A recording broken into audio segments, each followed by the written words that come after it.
Buenas tardes, estamos en Muy familia, no estamos muchos conectados o conectadas, aunque no veo más que hombres, es verdad, aquí ahora mismo.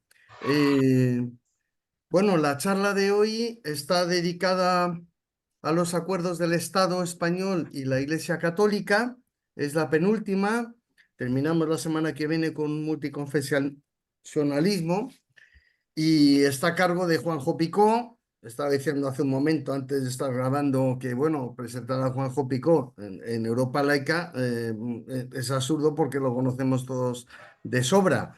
Y en fin, ha dejado la presidencia por si alguno no está informado, pues este mismo domingo.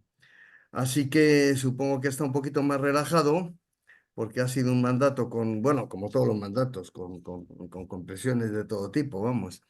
Así que nada, Juanjo, gracias por dejarte atracar aquí y te escuchamos y hasta cuando tú quieras. Bueno, pues nada, gracias Pedro, y gracias a todas las personas que estáis conectadas. Como se está grabando, pues esto se subirá al YouTube y por lo tanto pues habrá personas ya para más adelante, las que quieran, que podrán enterarse de un tema que dentro de las personas que estamos trabajando en la laicidad del Estado, al menos lo conocemos.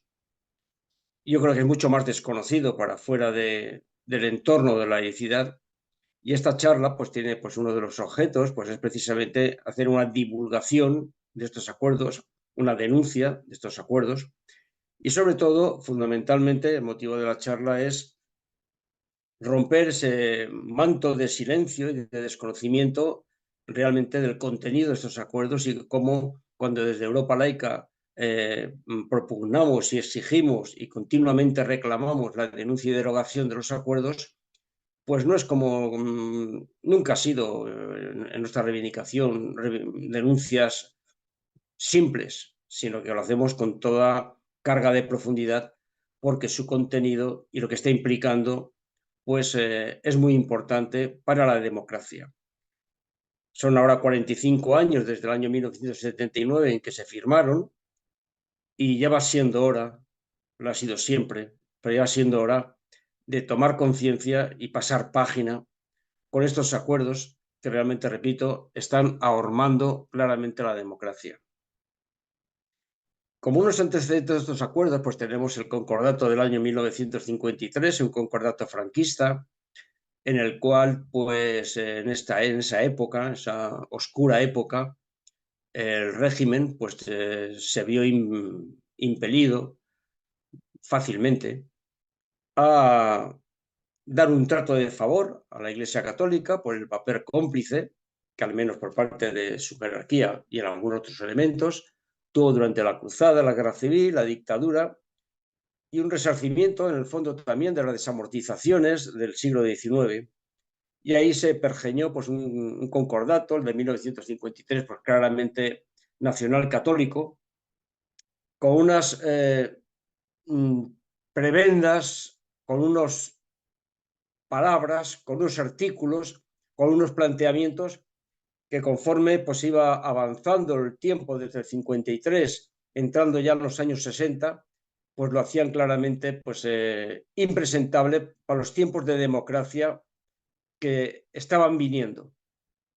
La Iglesia estaba saliendo también a partir de los finales de los 60 del Concilio Vaticano II, Concilio Vaticano II en el cual pues, hubo un claro giro por parte del Vaticano en un mayor ayornamiento de la Iglesia Católica, una mayor cercanía al pueblo, justicia social, distintos elementos que hacían que por parte incluso de la jerarquía católica y también de las élites del franquismo se viera que en los tiempos de democracia que iban a venir, imparables, también por Europa, pues que ese concordato era infumable en su contenido y en sus pronunciamientos. El Estado español reconoce a la Iglesia Católica el carácter de sociedad perfecta.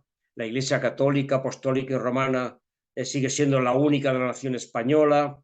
¿Qué más? Los sacerdotes elevarán diariamente preces por el caudillo. Es decir, cosas que realmente eran carpetobetónicas de un nacionalcatolicismo. Y en ese marco es donde apareció en el año 1976 un acuerdo marco en el cual se decía que Estado e Iglesia Católica se comprometían a revisar ese concordato en las materias de interés común, pero que ya con un primer planteamiento muy propio de la jerarquía católica y muy propio también de las élites del franquismo, que tanto uno como otro estaban dispuestos a reconsiderar, a revisar el concordato, repito, porque era infumable, pero ojo, aquí desde luego estaba claro que habían dos elementos que la Iglesia Católica no estaba dispuesta a renunciar. A los dos elementos era el tema de la financiación, de la economía, la subvención por parte del Estado, y el tema del control de las almas, de la libertad de conciencia, es decir, el tema de su presencia ya secular en el tema de la educación. Y es así como incluso con estos dos paraguas, esos dos elementos coercitivos en la renovación del concordato de 1953, salieron los acuerdos del año 1979. Son cuatro acuerdos que forman parte, y después ya lo volveremos a comentar al final de la charla, del paquete de la transición, un paquete en el cual todavía no nos hemos liberado, un paquete en el cual forma parte del núcleo duro de la transición, las relaciones con la Iglesia Católica y las relaciones en el marco de estos acuerdos, un paquete que forma, repito, el núcleo duro junto con el tema de la monarquía, la judicatura, el tema de la ley electoral, el tema de la memoria histórica, pero ahí estaba también el tema también de la Iglesia Católica. Y por lo tanto, estos cuatro acuerdos del año 1979 vamos a desgranarlos para común conocimiento y que se sepa hasta dónde la soberanía del Estado español está claramente limitada por estos acuerdos, repito, llevan ya 45 años. Se firman el 3 de enero del año 79, 5 días hábiles después de la entrada en vigor de la Constitución española. Aquí hay un thrillerismo muy claro en el cual se dice, hombre, pero es que son postconstitucionales y por lo tanto no se puede decir que son preconstitucionales. Y claro, nosotros lo que siempre comentamos y denunciamos, y aparte que es una evidencia meramente lógica, de que si se firman 5 días después es que lógicamente, y así nos consta porque nos han llegado informaciones, y aparte es que son de público conocimiento y de lógica, de que estaban ya guardados en el cajón esperando a sacarlos después de la Constitución para cubrir el manto este constitucional, cuando a nosotros no nos importa tanto si fueron antes o después, sino su contenido. El contenido es claramente preconstitucional, en algunos casos inconstitucional, por más de que la rutina, los silencios por parte de la judicatura e incluso de las fuerzas políticas, pues en ningún momento se haya planteado el cuestionamiento de esta inconstitucionalidad por no ir más allá, como Europa Laica reclama, es la denuncia y derogación de los acuerdos tal cual. Los acuerdos tienen una virtualidad, por llamarlo de alguna manera, es que no se quedan en ellos mismos, en su texto. El texto, que nadie se imagine que los acuerdos es un libro de 500 páginas. Los acuerdos son 4 acuerdos y cada acuerdo un par de hojas, como mucho. Un par de páginas, diría yo, más que de hojas. Y bueno, y ahí están. Pero tiene la virtualidad, repito, de que ha habido un desarrollo normativo, un desarrollo legal que realmente los ha blindado. Los ha blindado, pues con el tema blindado en la ley del IRPF, blindados en el tema de la ley de educación, blindados en la ley llamada de mecenazgo, blindados en una serie de normativas, blindados en una serie de jurisprudencia, de tal manera que la derogación exigible de los acuerdos tiene que ir pareja a la derogación, modificación de estas leyes. Con lo cual, este es un primer elemento que en Europa laica debemos tener claro y que tenemos claro, de que la cosa no se acaba en los acuerdos, sino en todas las leyes derivadas que los han brindado y que recientemente, incluso con la modificación de la ley de mecenazgo, todavía brindan más, sé que faltará poco para ahormar, repito, la soberanía del Estado. El acuerdo sobre asuntos económicos es un acuerdo que habla de cómo el Estado va a financiar a la Iglesia por dos vías. Por una parte, la financiación directa, es decir, dinero que se le mete en la cuenta de la Iglesia Católica, y por otra parte, en la financiación indirecta, que es aquello en que la cual las exenciones fiscales que los acuerdos otorgan a la Iglesia Católica y por lo tanto el Estado deja de ingresar dinero a cuenta, repito, de estas exenciones fiscales. De tal manera que, como después veremos, la Iglesia funciona bajo ese punto de vista como un paraíso fiscal.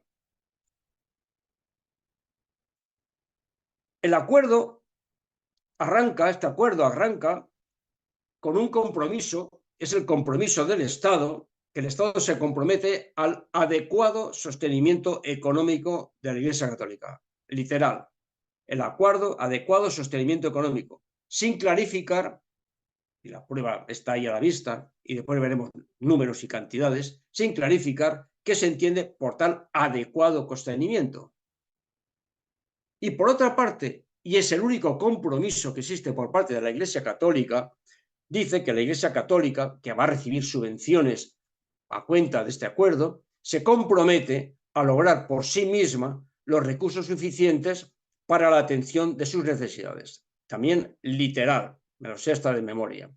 Un compromiso de autofinanciación que evidentemente no se ha cumplido y que nosotros, como siempre decimos, no se ha cumplido, pero tampoco los gobiernos de turno se lo han hecho cumplir. Es decir, con lo cual aquí hay una negligencia e incumplimiento por ambas partes y que cada palo aguante su vela. ¿Cómo se le financia a la Iglesia directamente? Vía de los acuerdos, que hay otras vías que después hablaremos. Pues a través de la asignación tributaria de la casilla que aparece en el IRPF. Una casilla tributaria que hay que saber cómo funciona, pero que en dos palabras, la persona que marca en la casilla del IRPF a la Iglesia Católica, pues si tiene que pagar al fisco, tiene que pagar 100 euros, pues evidentemente los paga. No paga más, ni le devuelven de menos. La única verdad que dice la Iglesia en su propaganda. Pero con el matiz de que de esos 100 euros se ha marcado la casilla en la hucha común de los presupuestos generales del Estado, entra solamente una parte, pero otra parte va directamente a las cuentas de la Iglesia Católica. En consecuencia, la hucha común tiene menos recursos para atender bienes comunes, infraestructuras, educación, sanidad, dependencia, desempleo, etcétera, lo que significa la marcha económica de un Estado.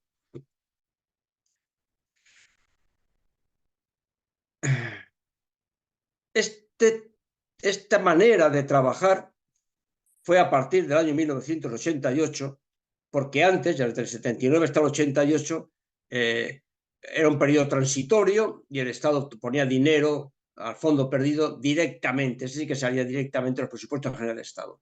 Este no sale, contablemente no sale de los presupuestos, pero lo que pasa es que no entra y consecuentemente la quiebra de la hucha común para el caso es lo mismo.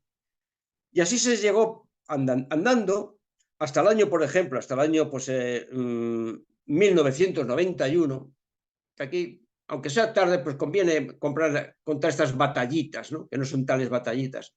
Ahí entonces la Iglesia Católica, perdón, el Estado llegó a un acuerdo que no está en los acuerdos, por tanto, en muchos casos se han sobrepasado los acuerdos, de entregar a la Iglesia Católica cantidades a cuenta. Es decir, mira, como va a haber una crucecita aquí que te van a marcar los contribuyentes, yo te voy a adelantar mensualmente unas cantidades y a final de año hacemos la cuenta. Yo te he entregado tanto han marcado los contribuyentes, y hacemos el suma-restra, y si yo te he entregado de más, tú me devuelves, y si te he entregado de menos, yo te pago. Eso es lo que debería ser, pero eso no ha sido así. A lo largo de muchos años, creo contabilizado, tengo 8 años, desde el año 1991, las cantidades entregadas a cuenta a la Iglesia Católica mensualmente superaron las cantidades recogidas por las casillas de la IRPF, en un monto total de unos 310 millones de euros. Y alguien podía pensar, ¿y la Iglesia devolvió al Estado 310 millones de euros? Pues no, pues no. Por ley se condonaron esta cantidad. Es decir, que también, menudo negocio, hicieron nuestros políticos por ley, la ley de los presupuestos generales del Estado, que condonaban las cantidades de diferencia que de más se le habían dado a la Iglesia Católica. A partir del año 2008, la campaña del año 2008, la Iglesia Católica, también con un acuerdo extra acuerdos del 79, se le subió la cantidad a la Iglesia Católica por la asignación tributaria. Hasta ese momento, la Iglesia Católica, cuando se le marcaba la crucecita, recogía el 0,5%, en fin, tiene unos decimales, pero para entendernos, el 0,5% de la cuota íntegra del impuesto. A partir del año de la campaña del año 2008, las crucecitas que se marcaban cotizaban al 0,7%. Bueno, la razón de esta subida, pues después la comentaremos porque es muy, muy, muy significativa. La realidad es que al día de hoy, en el año, por ejemplo, del año 2023, este año pasado, la Iglesia Católica, por la crucecita, ha recibido 359 millones de euros. Y saca pecho la jerarquía católica diciendo, mirad cómo la población española nos apoya, sin tener en cuenta, pues con un truco meramente matemático, meramente demográfico, que lo que está ocurriendo es que aumentan las rentas de las personas y consecuentemente la renta de las personas que marcan el 0,7 matemáticamente sube. Además de que con datos propios de la agencia tributaria reconocidos por la Iglesia Católica, la mayoría de las personas que marcan la Iglesia Católica pertenecen a rentas superiores, rentas más elevadas del IRPF. Y en consecuencia, pues es razonable que suba la cantidad que recaudan año a año. Por más que existe un dato que es inexorable, que es el porcentaje de contribuyentes que marcan la Iglesia Católica va disminuyendo paulatinamente de año en año y actualmente está del orden de un 30%, que son los que marcan. Consecuentemente, el 70% no marca la Iglesia Católica. Pero es que además, otra vía de financiación un poco controvertida, pero real, es que también la Iglesia Católica, por la casilla de fines sociales, se financia. Y si no se financia la propia Iglesia Católica, se financia toda la cohorte de entidades afines a la Iglesia Católica. Nosotros tenemos estimados, los errores que pueden haber en estimaciones, porque bien que se preocupan de que no existe una transparencia bien clara, que del orden del 55% de lo que se recibe por fines sociales van a entidades del entorno de la Iglesia Católica. De tal manera de que por la vía de la crucecita de su casilla y por la vía parcial, casi la mitad, de la casilla de fines sociales, en este año pasado han podido ser del orden de unos 600 millones de euros que por el IRPF la Corporación Católica ha recibido por este camino. En todo caso, desde el año 2008 al 2023, aunque solamente sea teniendo en cuenta la casilla de la Iglesia Católica, pues ha sido del orden de 4.325 millones por la simple marcación de la crucecita de la Iglesia Católica. Bueno, y ahí nos encontramos ya con este acuerdo, que este acuerdo pues, es un sumidero de recursos, un sumidero antidemocrático de recursos, porque como hemos comentado, pues evidentemente, si lo que ocurre es que por poner una crucecita no se pone dinero, los 100 euros esos que comentábamos no entran todos ellos íntegros en la hucha común, pues todos estamos afectados. Y por lo tanto, la existencia de la asignación tributaria es una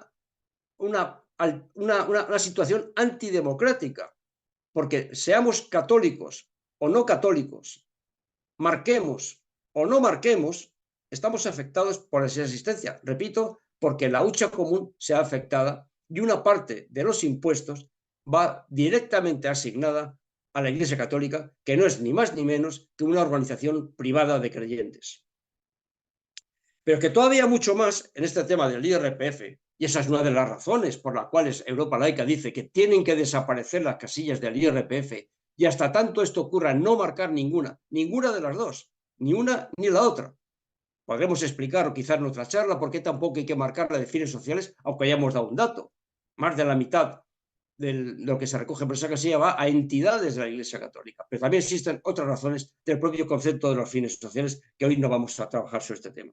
Pero es que además ocurre esa publicidad engañosa que la tenemos denunciada ante el Ministerio, esa publicidad engañosa de la campaña Por Tantos, que es la de la Iglesia Católica, por la cual dice, no, marque usted la casilla porque esa casilla ayuda a la labor asistencial de la Iglesia Católica.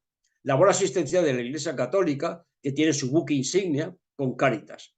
Bueno, pues es que los datos sacados también de propias informaciones, desde luego nada transparentes, pero que Europa Laica se preocupa de ponerlas en su justo término, indican que de esos millones que anualmente se recogen por la casilla del IRPF, del orden del 70% va a pagar los salarios y la seguridad social del clero, curas y obispos, y para el funcionamiento interno de la conferencia episcopal. Es decir, nada que ver con la libertad religiosa, nada que ver, si es que tuviera que ver, con el tema del culto, de tener que pagar el culto cuando, repito, es una organización privada de creyentes. Pero si hubiera que hacerlo eso, es que tampoco lo es, porque, repito, del orden del 70% se deriva a salarios y seguridad social del clero y funcionamiento interno.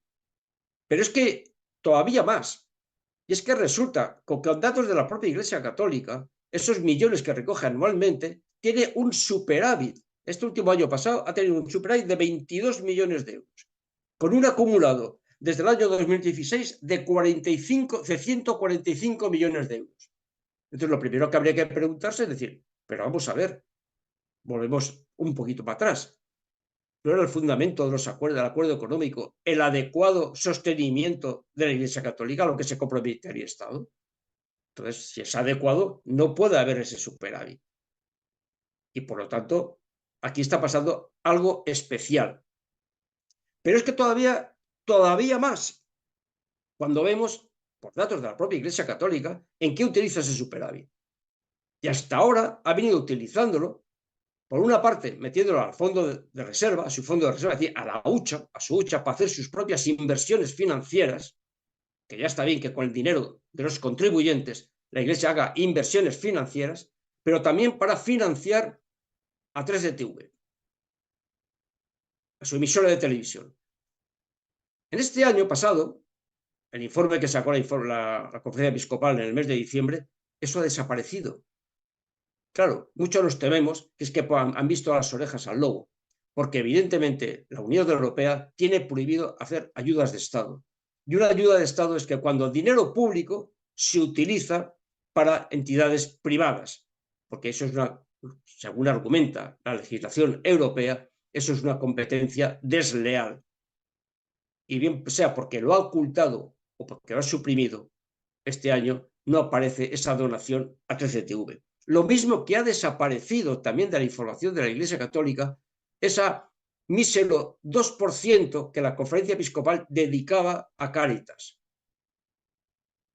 Evidentemente, igual resulta que es que la crítica que hacíamos que por labor asistencial no valía las X del IRPF ha suprimido para que no pueda ser objeto de crítica.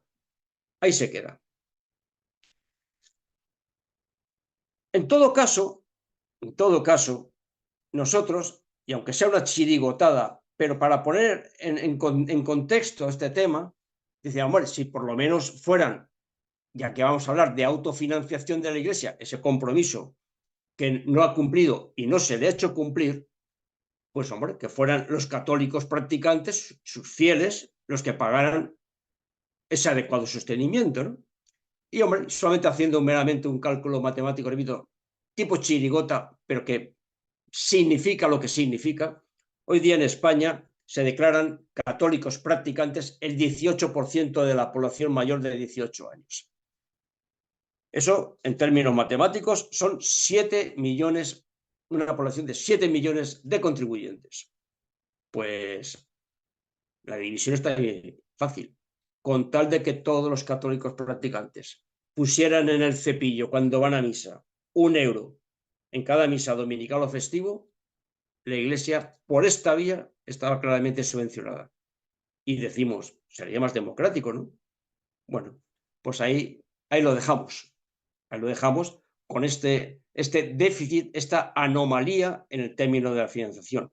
Y ojo, Europa Laica tiene estimado que no solamente por el concepto del IRPF, porque el IRPF es la punta del iceberg de lo que es la financiación pública en España a nivel estatal, autonómico y municipal, diputaciones, cabildos, porque por todas partes recibe subvenciones de una u otra manera. Y ahí está nuestra estimación de más de 12.000 millones de euros al año que la Iglesia, por un camino, por otro, por lo que recibe o por lo que deja de pagar, el erario público se ve afectado. Repito, a una organización privada de creyentes sin ninguna transparencia y sin una revisión, incluso, repito, lo que significa la propia autofinanciación de la Iglesia para lograr por sí misma los recursos suficientes para la obtención de sus necesidades. En la segunda parte de este acuerdo económico es el asunto de las exenciones fiscales. Y ahí, pues bueno, la Iglesia Católica está por ley asimilada a una entidad sin ánimo de lucro, una entidad sin ánimo de lucro y de interés general. Y bueno, a lo mejor hay que cuestionarse un poco qué es eso de sin ánimo de lucro y sin interés general. Porque aquí cuando hablamos de la Iglesia Católica en el tema de las exenciones fiscales, hay que entender que no estamos hablando de la parroquia, que es lo que todo el mundo cuando habla de Iglesia Católica se fija en la parroquia. No, aquí estamos hablando de la corporación católica. Y la corporación católica, estos son todo el tema de las fundaciones, editoriales, empresas, emisoras de radio, emisoras de televisión, es decir, todo el sustrato mercantil que tiene la Iglesia Católica, que es inmensamente rica. Y por lo tanto, eso de que sea de interés general, pues hombre, pues entonces empezar a cuestionarse, o al menos desde Europa laica, que la religión no es un servicio público, que no es de interés general, sino particular de los creyentes, con todo el respeto que haya que tener, que los fines de la Iglesia pues no pueden ser y no son los del Estado, que los ministros de culto, los curas, pues no son funcionarios públicos, y por lo tanto ver que este interés general pues es seguir con esta cantinela que nos lleva a este nacionalcatolicismo que todavía está pegado e imbricado en las leyes y en los comportamientos, ¿no? Y entonces en ese marco, que ya está denunciado, porque lo acabo de denunciar, aplican las exenciones fiscales cuando está asimilada a una entidad sin ánimo de lucro. Y por lo tanto, la Iglesia no paga ningún impuesto, excepto el IVA, tiene una historieta especial, que si viene al caso comentaremos, el IRPF, los sacerdotes pagan el IRPF, y en el año 2023 unas migajas del impuesto de obras. Pero a partir de ahí, cero patatero. La gran parte de todas las actividades mercantiles de la Corporación Católica están exentas del impuesto de sociedades. Por no hablar de todas las subvenciones, donaciones, entradas a monumentos que están exentas de tributar. Exento de tributar completamente del impuesto de actividades económicas, del impuesto de donaciones y sucesiones, del impuesto de transmisiones patrimoniales y actos jurídicos documentados, del tema del impuesto de plusvalía, del impuesto de los vehículos a motor, y en plan municipal, pues muchos beneficios sobre tasas municipales, tasa de basuras, tasa de vados, tasa de utilización del espacio público, con muchas bonificaciones, en algunos casos del 100% de las tasas que haya que pagar. Y si hay una cuestión, un tributo municipal que si ya se sale de madre, es el tema del IBI, el impuesto de bienes urbanos. La administración del IBI de todo tipo de sitios de bienes de la Iglesia, no solamente los de culto, los conventos, las oficinas, los pisos donde viven los clérigos, con tal de que un bien sea de titularidad eclesial, está exento del IBI, dando lugar pues incluso a situaciones pues, anecdóticas, por llamarlo de alguna manera, ¿no? Pero es que también pasándose ya nuevamente de madre, pues hasta la propia jurisprudencia, cuando no normas internas de Hacienda, pues exonera del IBI a locales o terrenos que está sin edificar, o locales que no tienen actividad, y por supuesto el tema de los alquileres de los aquellos bienes que la Iglesia Católica, la Corporación Católica, alquila a terceros que reciben un alquiler, y a la persona que lo alquila, como el dueño de la Iglesia Católica, ni uno ni el otro pagan el IBI. En consecuencia, pues las arcas, en este caso municipales, se ven claramente afectadas. Claro, este tema, pues es que ya es demasiado. Y si cuando nosotros en Europa Laica hacemos hincapié y denunciamos fuertemente el tema, no solo el tema de la agencia tributaria, de la asignación tributaria, sino también el tema del IBI, es que aquí todo el mundo tiene que pagar IBI como los ciudadanos. Y cuando se nos dice, es que resulta que los partidos políticos en sus sedes tampoco pagan, y la Cruz Roja tampoco, y yo, te digo, pues que tiene que pagar todo el mundo. Lo que nosotros pagamos, en Europa Laica, en su local, paga el IBI, y en todas partes. Y si hacemos especial hincapié en la Iglesia Católica, es porque la Iglesia Católica es el mayor propietario inmobiliario privado de España. Sí, a mí es que no se nos compare un partido político que puede tener 50 sedes con los más de 100.000 bienes que tiene registrados a su nombre la Iglesia Católica. Y algunos de ellos con unas extensiones y unos valores catastrales inconmensurables. Luego a ver si ponemos las cosas en su justo término. Pues bueno, pues todo esto son las prebendas que en el terreno económico vienen de este nacionalcatolicismo que tuvo su primer paso en el Concordato de 1953 y que se cerró en el paquete de la transición con estos acuerdos de tal. Y hay unos elementos en el tema de las exenciones fiscales que son muy significativos, ¿no? Aparte, ya hemos comentado que primero no es un tema solamente de la parroquia o de la diócesis, no, esto es el tema de la corporación católica. Es el tema de que hasta en los acuerdos se tiene, no digo que la desvergüenza, porque podemos utilizar calificativos, pero que no vienen al caso. Se dice incluso en los acuerdos que incluso cuando se llegara a la autofinanciación de la Iglesia, que nos ha llegado, el Estado colaboraría económicamente con la Iglesia en las formas que se pactaran. Es decir, que esto es un pozo sin fondo. Y existe también otra cláusula, aunque no se le llama como tal, ¿no? Es una cláusula que yo le llamo cláusula de compensación, que es que en los acuerdos pone incluso, ¿no? Está escrito, está regulado, de que cuando el Estado, los gobiernos de turno, modifiquen alguna figura tributaria que pueda ir en contra de la exención que tiene la Iglesia Católica, deberá compensarle de una forma equivalente. Y aquí es donde está la anécdota, lo digo entre comillas, del tema del IVA. La Iglesia Católica no pagaba el IVA, pero por normativa europea, la Unión Europea obligó al gobierno español a cobrarle el IVA. Y a punto estuvo de tener una multa porque el gobierno español pasaba por alto el cumplir con la normativa europea. Pero cuando no le quedó más remedio, tuvo que apechugar y decir a la Iglesia, venga usted para acá, que usted tiene que pagar el IVA. Y entonces la Iglesia Católica sacó la banderita del acuerdo y dijo, sí, pero usted me tiene que compensar. Y esa es la razón por la cual se subió del 0,5 al 0,7 en la asignación tributaria.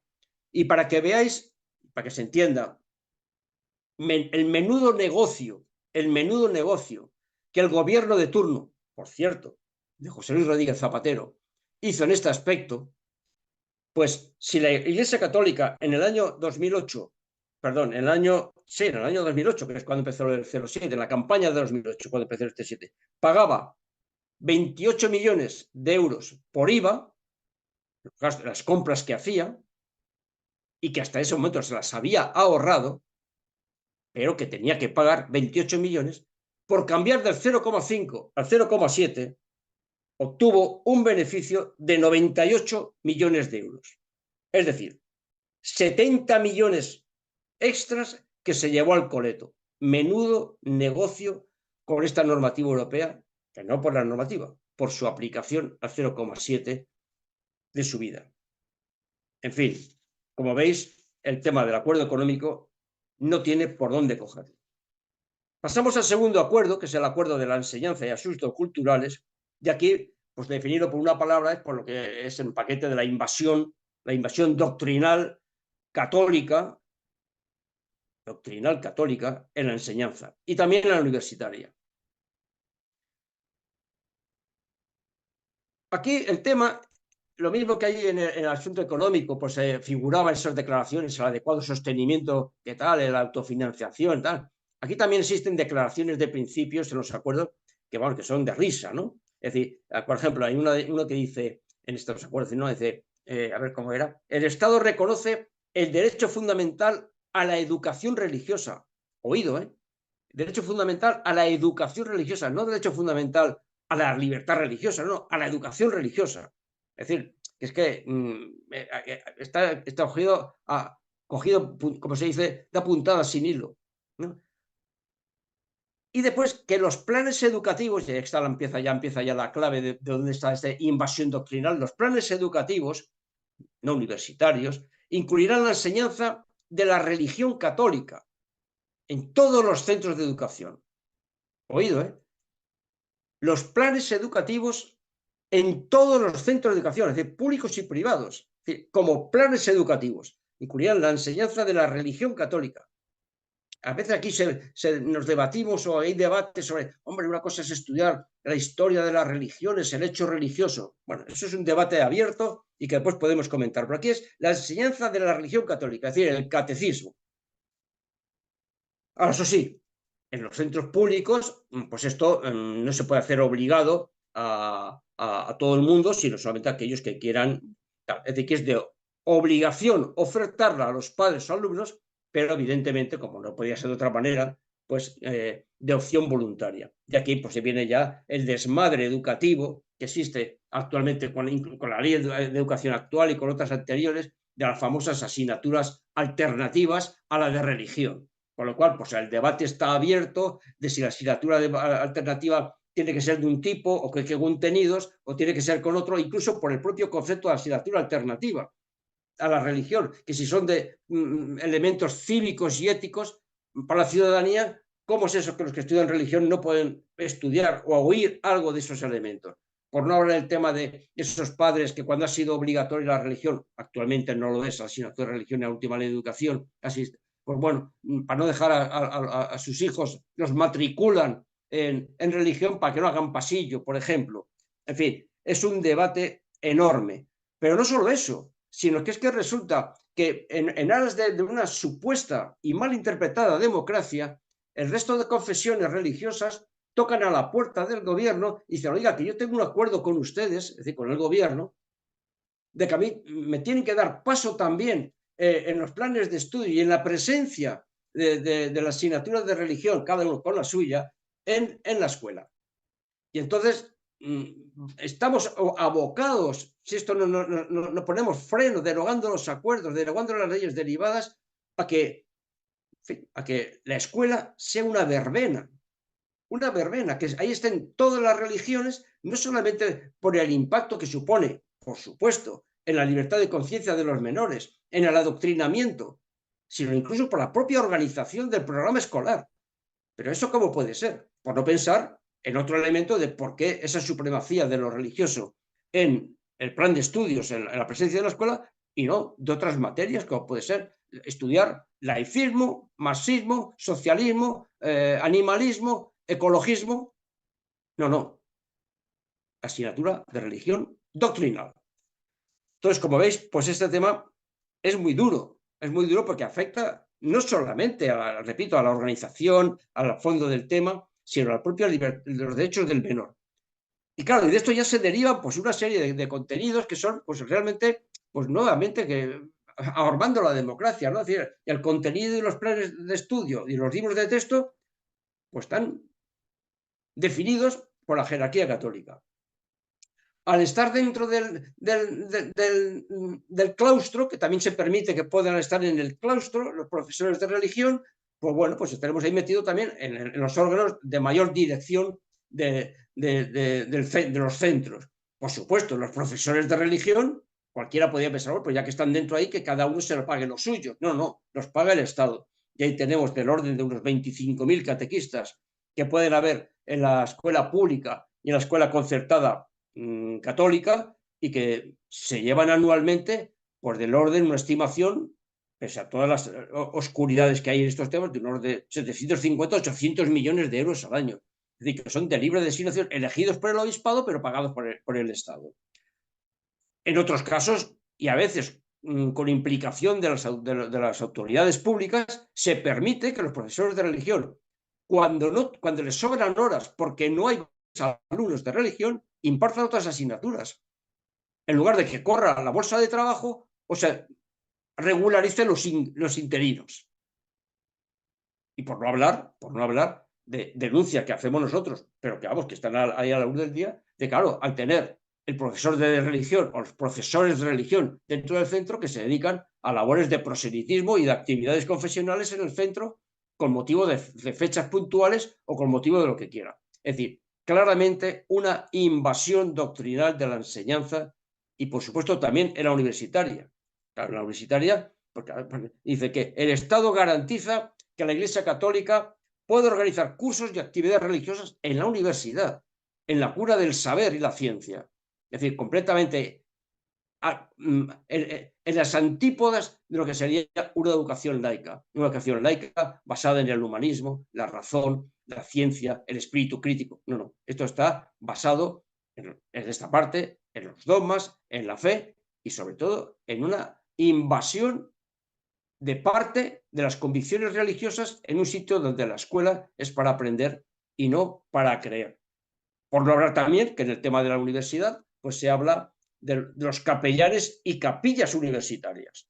Y claro, el argumento que a veces, bueno, a veces no, cuando se ha comentado también en otro de los acuerdos, el tema de la asistencia de los capellanes en las cárceles, los capellanes en el ejército, los capellanes en los hospitales. Bueno, nosotros, Europa Laica lo tiene claro, que el Estado tiene que favorecer en aras a la libertad de conciencia, que los que están en centros que tienen una limitación de movimientos puedan recibir la asistencia, en este caso espiritual, a aquellos que lo reclamen. Y consecuentemente, Europa Laica no tiene ningún problema en reconocer que evidentemente puede haber capellanes católicos que entren en las cárceles o capellanes evangelistas que entren en las cárceles. Pero ojo, es que aquí empezamos a tocar otra vez con lo mismo. ¿Quién paga esos capellanes? El Estado. Hombre, si por lo menos pagara cada confesión religiosa, pero no solo eso, no solo eso, es que no es nuevamente la supremacía de lo religioso respecto al resto de convicciones. Yo siempre como comento, en plan, evidentemente de chirigota, pero que tiene muchas más. Si a mí un día me meten en la cárcel y yo quiero recibir una asistencia espiritual laicista, pues no creo que mis compañeros de Europa Laica los dejen entrar a la cárcel para estar conmigo, y si los dejaran entrar, que los pagara el Estado. Es decir, aquí yo creo que hay, bueno, creo no, afirmo de que hay mucho de rutina, mucho de oscurantismo, mucho de silencio por parte de las fuerzas políticas, que son las llamadas a garantizar la libertad de los menores, la laicidad del Estado, la libertad de conciencia, y que miran para otra parte. Y cuando miran para otra parte, cuando no son copartícipes, ocurren estos acuerdos con la Santa Sede del año 79 que siguen todavía danzando aquí. También este acuerdo de enseñanza de asuntos culturales, pues nos encontramos con el tema que también están regulados de alguna manera la implicación, la injerencia, yo llamaría, de la Iglesia Católica en los medios de comunicación. De tal manera que, bueno, pues vamos, es un dato de que la Iglesia Católica tiene programas de radio, en Radio Nacional de España, todos los días a las 5 menos 10 de la madrugada, tiene sus 10 minutitos de dar una charlita, las misas, la Semana Santa, la retransmisión de eventos especiales, cuando tiene sus propias emisoras de radio y sus propias emisoras de televisión. Es decir, nuevamente, una invasión y una supremacía de los religiosos respecto al resto de convicciones. Nosotros hemos denunciado al ente de radio y televisión española por repito, esta invasión, sobre todo en temas de Semana Santa, y se queda en el silencio, que a veces ni contestan, y cuando contestan son unas generalidades y unos argumentos que realmente no tienen nada que ver con lo que significaría un Estado democrático del tema. La conservación del patrimonio histórico artístico igualmente está reconocido en los acuerdos con que el Estado colaborará, y esa colaboración pues, bueno, pues lleva, pues, bueno, estimado por Europa Laica de unos 600 millones de euros al año de conservar ese patrimonio histórico, que estamos de acuerdo que hay que conservarlo y que el Estado tiene que estar implicado en esa conservación, porque tiene que ser un bien, un patrimonio del dominio público. Pero el problema es que, por una parte, el Estado corre con los gastos, pero los beneficios son para la organización privada de creyentes. Ahí tenemos el tema de las entradas, que ni declaran ni tributan, y que Europa Laica puede tener una estimación, porque de orden de unos 250 millones al año puede optar la Iglesia Católica entradas, repito, que ni declaran ni tributan por entrada a los monumentos que están mantenidos por el Estado, conservados mayoritariamente por el Estado, que son de titularidad pública, por no hablar del tema de las apropiaciones legales pero ilegítimas que ha hecho la Iglesia Católica con el tema de las inmatriculaciones, muchos de sus bienes de interés cultural, artístico y tal. ¿Qué más? Pues ya para ir terminando, está el acuerdo sobre asuntos jurídicos.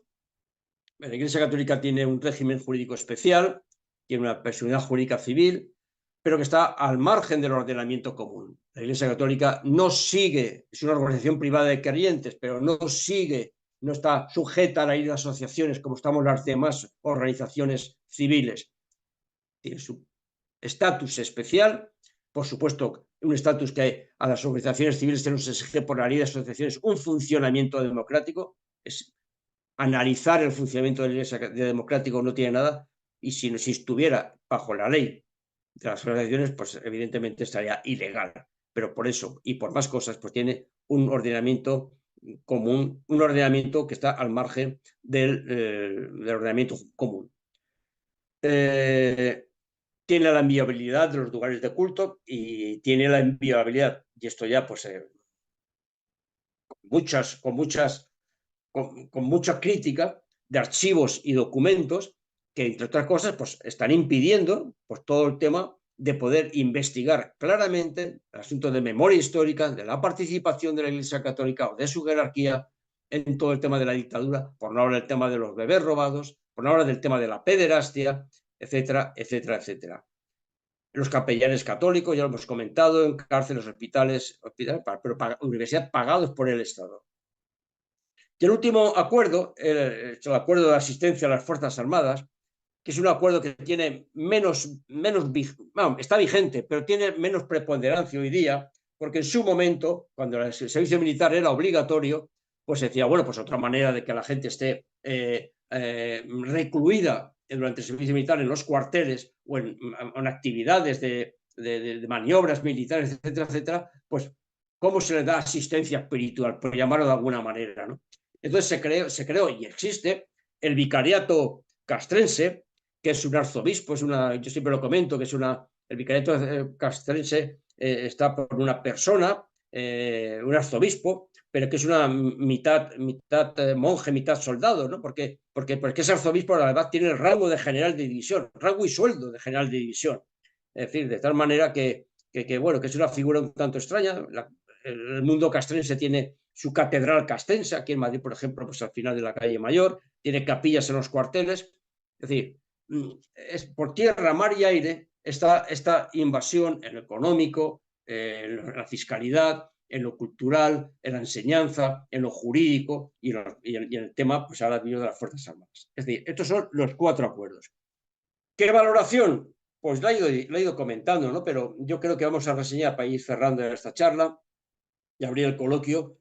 Pues primero, tener en cuenta que esto forma parte del núcleo duro de la transición. Antes lo hemos comentado, que había que mantener el estatus y yo lo que quiera justificar que la transición en el año 78, pues bueno, las transiciones tienen elementos pues eso, de transición, y que en ese momento pudiera establecer una transición, pero es que llevamos 45 años y el tema no es que no se haya ido a liberarnos de esa transición, al menos en el terreno de las relaciones Iglesia-Estado, sino que ha ido a más. Y ha ido a más porque, repito, ha habido leyes que han blindado los acuerdos, ha habido medidas que se han tomado que están por encima de los acuerdos y más allá de los acuerdos.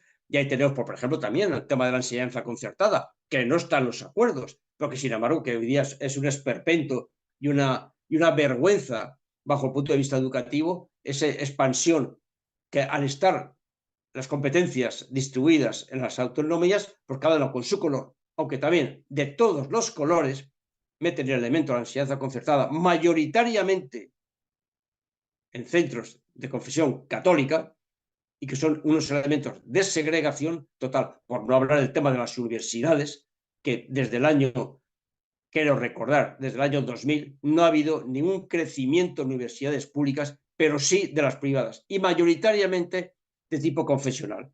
Con lo cual, pues bueno, las élites del futuro vendrán con esa carga confesional, sea del Opus, de los Kikos, de la Asociación Nacional Propagandista, de la enseñanza concertada, que va a hacer más difícil poder avanzar hacia elementos democráticos. Ha habido nula voluntad política, rutina, comodidad, silencio, complicidad por parte de las fuerzas políticas, de todos los colores, unas más y otras menos, y a todos los niveles, a nivel estatal, porque todo este tema de los acuerdos evidentemente es un tema que implica a nivel estatal, pero es que también la laicidad del Estado tiene elementos a niveles autonómicos y municipales que tampoco, ni como ejemplo, se han apuntado por ahí.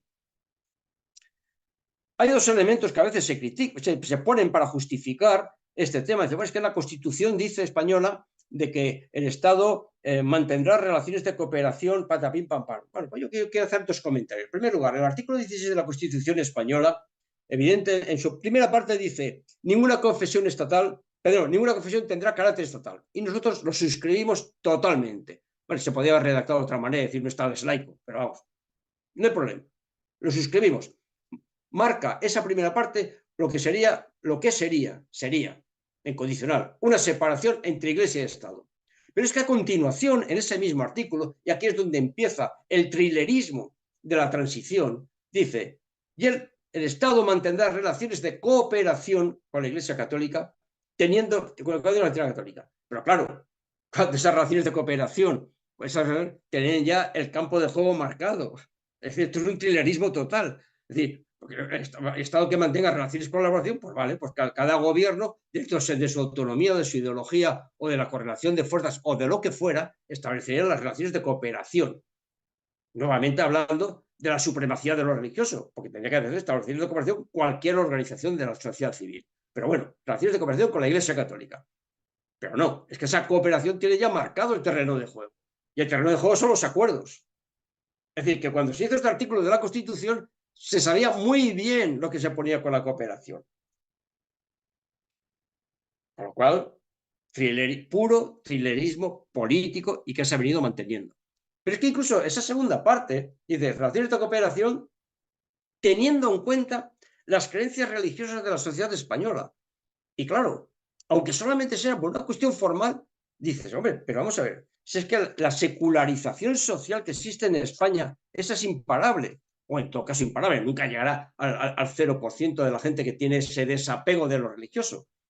Pero es que, claro, es que en el año 79, cuando se firmaron estos acuerdos, la población española, que de acuerdo con el barómetro de centros de investigaciones sociológicas, se declaraba católica, era del 87%. Y practicante el 51% de la población. En el año 2023, los últimos datos han sido el 54% católicos y el 18% practicantes, por no hablar del 41% que son no religiosos, indiferentes, ateos, negativos. Pues hombre, si somos constitucionales, sí hay que tener en cuenta que las relaciones de cooperación, además del trilerismo, de los acuerdos, que son los que marcan el terreno de juego, teniendo en cuenta las prácticas y creencias de la sociedad española, pues digo yo que habría que regularizarlo, aunque solamente fuera por eso. En fin, los acuerdos suponen una pérdida inadmisible de la soberanía estatal. Es que aparte dice que son acuerdos de rango internacional. Y claro, cuando uno piensa en esto, dice, pero vamos a ver, pero normalmente cuando se hacen acuerdos de rango internacional con otro país, pues tú hablas de de aranceles, de política de fronteras, de visados, de política comercial. Aquí no hay nada de eso. Aquí no hay nada de eso. Son de rango internacional donde un Estado extranjero impone a otro Estado legislaciones que son propias de la sociedad civil. Que todavía, si todavía el acuerdo con la Santa Sede dijera, para los católicos de que se declaren como tales, aplicará lo que sea. Yo creo que no. Pero vamos, visto ya, bajando el nivel, podría ser. Pero no, es que esto afecta a todos.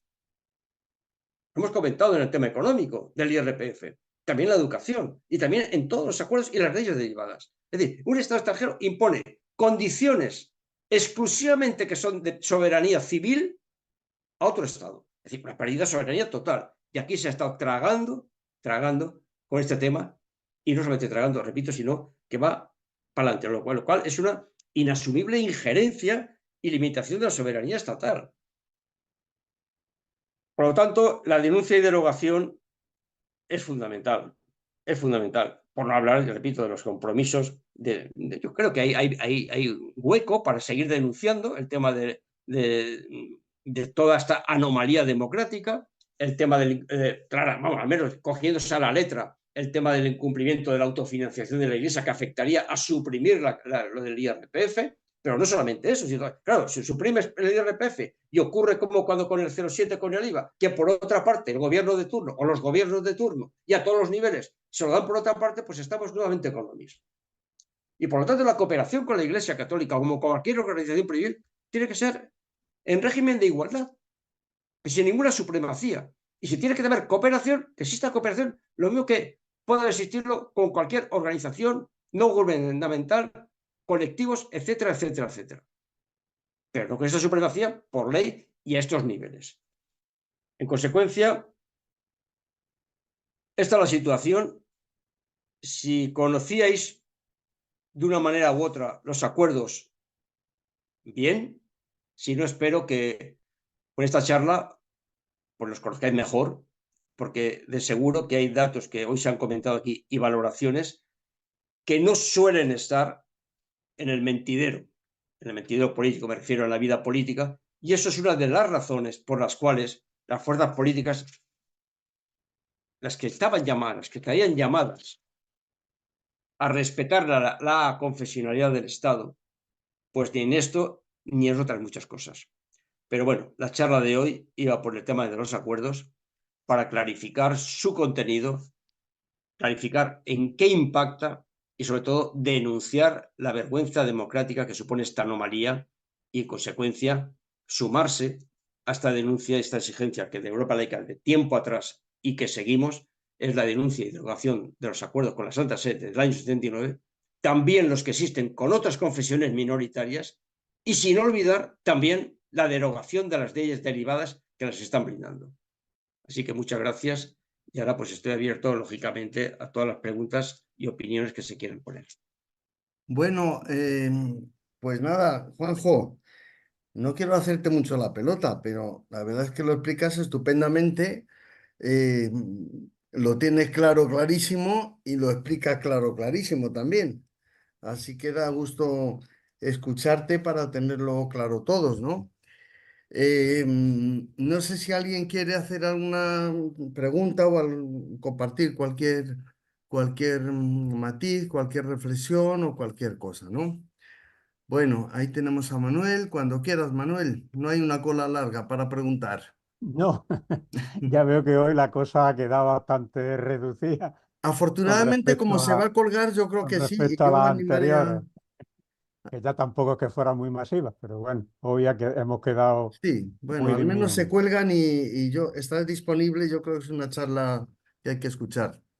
Bueno, Bueno, Manuel, cuando quieras. dos comentarios, dos comentarios. Uno de ellos al hilo de una reciente sentencia del Tribunal Constitucional respecto al recurso de una madre que estaba en desacuerdo con el padre sobre dónde había que escolarizar a su hija.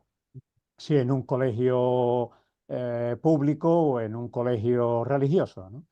Eh, y lo digo porque en esa sentencia que acaba de salir hoy, la publicación, la noticia ya había salido anteriormente, pero lo que es el texto de la sentencia ha salido hoy y de dos votos particulares que también se han efectuado, pues en este texto se recoge precisamente, y por eso es por lo que hago el comentario, se recoge el artículo primero de los acuerdos con la Santa Sede, en donde se especifica, y así lo hacen constar los magistrados del Tribunal Constitucional, en donde se dice en el acuerdo de educación, en todo caso, la educación que se imparta en los centros docentes públicos será respetuosa con los valores de la ética cristiana.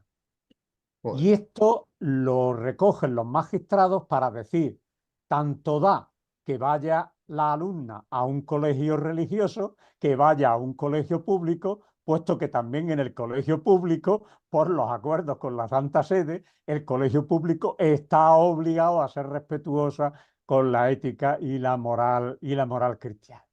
Bueno, es un simple comentario al hilo de lo que comentaba Juanjo, de que los acuerdos no son algo ya del año 79, de hace 50 años, como aquel que dice, sino que son algo que tienen su vigencia y su repercusión en el día a día de nuestra vida cotidiana y de nuestra vida política y nuestra vida ciudadana y en consecuencia de la democracia, ¿no?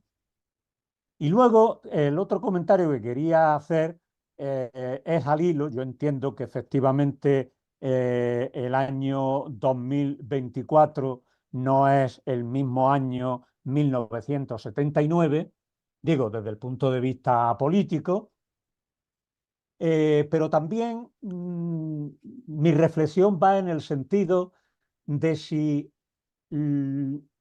lo que ocurrió en el año 79 en el Congreso de los Diputados, cuando el 13 de septiembre, es decir, 9 meses después de haberse publicado y haberse aprobado estos acuerdos, fueron a ratificarse en el Congreso de los Diputados, si las votaciones que se hicieron en el Congreso de los Diputados no simulan, no reflejan la misma situación de lo que está ocurriendo hoy en día.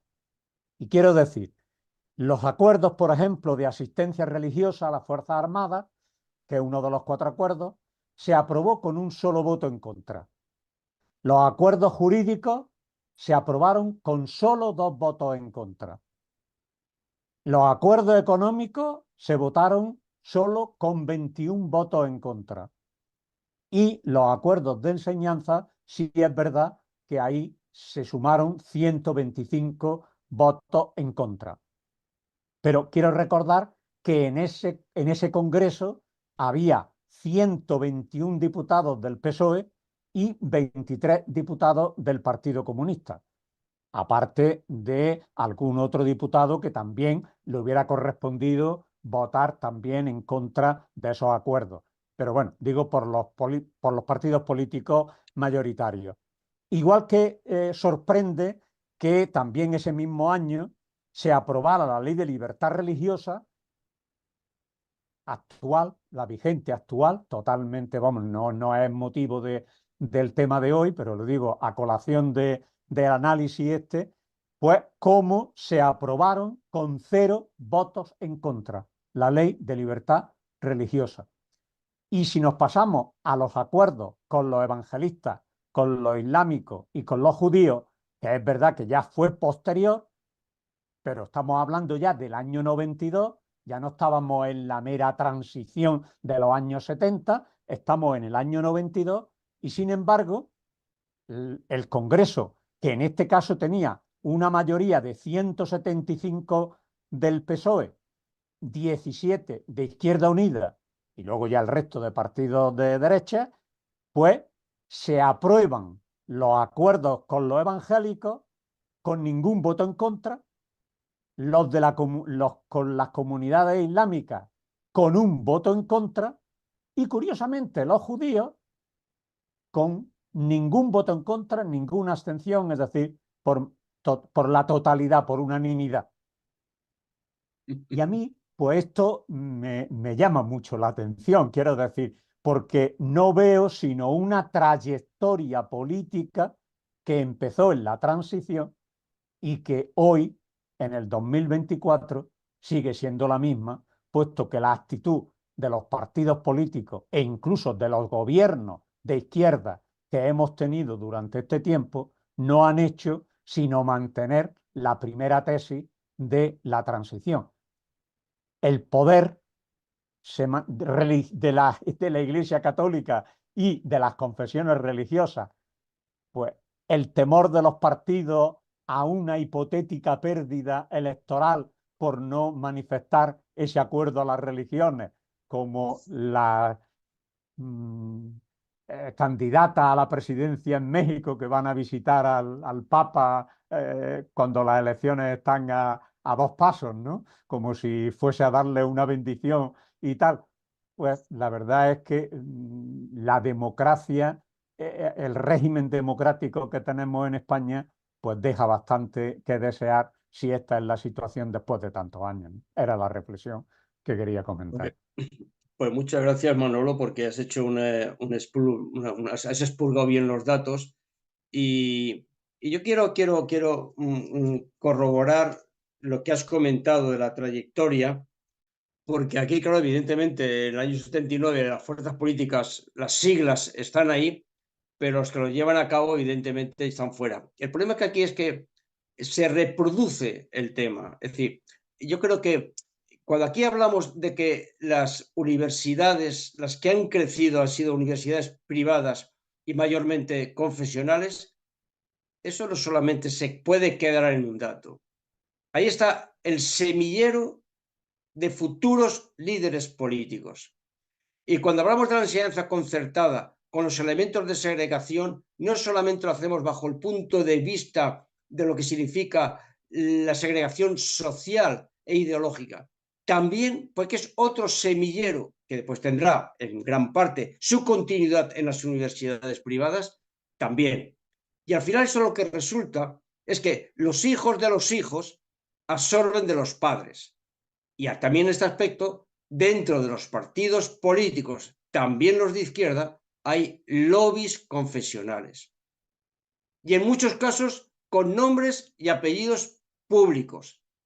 Y cuando esos lobbies adquieren a posición de poder, bien directo en ministerios o bien en puestos de la administración, pues claro, todo este tema de que comentas, que muy bien comentas, pues está ahí. Pero yo más allá, Manolo, y en general mi opinión, más allá de buscarle explicaciones, porque puede haber puede haber unas cuantas explicaciones, el tema de los votos, también, porque no hay que negarlo, que la Iglesia Católica, la corporación católica es un poder fáctico, el tema que también que no se entiende bien lo que es la laicidad del Estado, lo que significa un Estado confesional, no se entiende bien, el tema que también existe un demérito de lo público y por lo tanto, es decir, que hay mucha serie de factores que implican.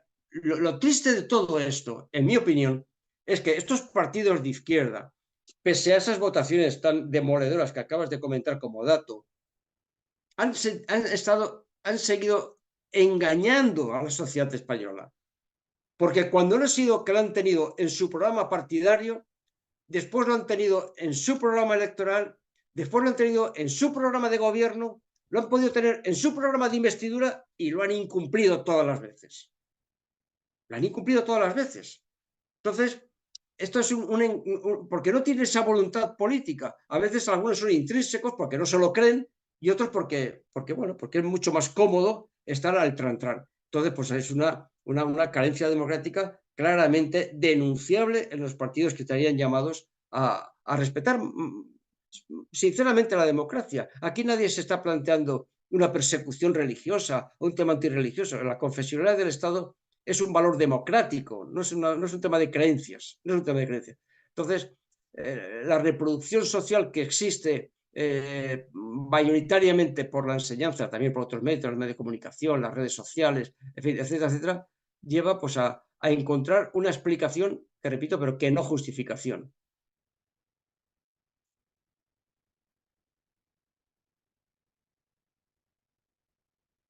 Pero no veo ninguna mano levantada, pero bueno, por compartir un poquito también la capacidad de presión y el trilerismo que, como dices tú bien, Juanjo, tiene la Iglesia Católica, bueno, en nuestro país y las organizaciones religiosas, ¿no? Bueno, primero considerar un tratado internacional, los acuerdos del Vaticano, que es lo que siempre se... Claro, los acuerdos internacionales son acuerdos entre estados. No soy jurista, pero bueno, en fin, un poquito hecho oído ya.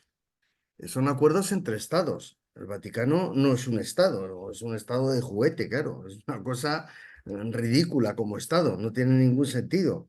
No tiene ni población, ni ministerios, ni funciones de estado para nada. No hablemos ya de la situación de la mujer, que no se le consentiría a ninguna otra organización. Vamos, desde la ley de asociaciones a todo, es decir, que no tenga una estructura democrática, pues y que la mayoría de la población, más de la mitad de la población esté, en fin, discriminada, pues es tremendo, ¿no? Y la capacidad de presión, claro, se ve reflejada en el artículo 26 de la Declaración Universal de Derechos Humanos y en el 27 de la Constitución, cuando menciona ese derecho de los padres a que los hijos reciban la formación religiosa y moral que esté de acuerdo con su... Bueno, es que es una cosa que solo se puede explicar por la capacidad de presión de las organizaciones religiosas y no por otra cosa, porque no tiene una lógica para mí ni jurídica, ni filosófica, ni nada. Es decir, si los padres tienen derecho a que los hijos reciban la formación de valores en consonancia con los suyos, pues efectivamente estamos ateos, estamos marxistas, estamos laicos, por supuesto, y estamos gente de diverso pelaje que podríamos tener derecho a que los hijos nuestros sean educados de acuerdo con nuestras posiciones filosóficas, ¿no? Un detalle muy mínimo quizás, pero también revelador, ¿no? La Asociación de Bibliotecas de Estados Unidos, American Library Association, hace una lista de los libros más censurados todos los años. El año 2001, el libro más censurado fue Harry Potter, que fue, claro, una cosa, un fenómeno masivo, ¿no? Y fue por la presión de las organizaciones religiosas y nada más. ¿Por qué? Porque allí se ensalza la brujería y fue simplemente una cosa que fue un bestseller y luego en el cine y demás. Pues bueno, las organizaciones religiosas lograron que se censurara en la mayoría de las bibliotecas de Estados Unidos, supongo en otros países también, ¿no? Así que es escandalosa esta capacidad de presión, es escandaloso que el Estado se deje acogotar, es escandaloso que la izquierda se deje acogotar, y en fin, en línea con lo que has explicado también, Juanjo. Y es una lástima que no tengamos tampoco quórum hoy, pero bueno, afortunadamente la charla se queda ahí. Yo en mis pequeñas redes que tengo, pues intentaré que la gente lo vea porque merece la pena que se entere la gente. Nosotros ya estamos bastante enterados, pero hay que extender esto para que la mayoría se entere de lo que está ocurriendo, ¿no? Y bueno, pues nada más, porque no veo ninguna mano levantada para intervenir. Así que, pues muchas gracias, Juanjo, por esta charla. Muchas gracias a los que habéis asistido. Y nada, queda la última charla de este nivel 2 del curso de Libertad de Conciencia y Laicidad dedicada a multiconfesionalismo, que ha salido un poco de refilón con el tema de los acuerdos con las otras tres confesiones, ¿no? Así que será a cargo de Andrés Carmona, profesor de filosofía, también gran conocido de Europa Laica. Y nada, pues aquí nos veremos la semana que viene los que queráis asistir. Nada, gracias a todos y a Pues todas. muchas gracias a todos y gracias, Pedro. Nos vemos. Vale, muchas gracias, Juanjo. Vale, hasta luego.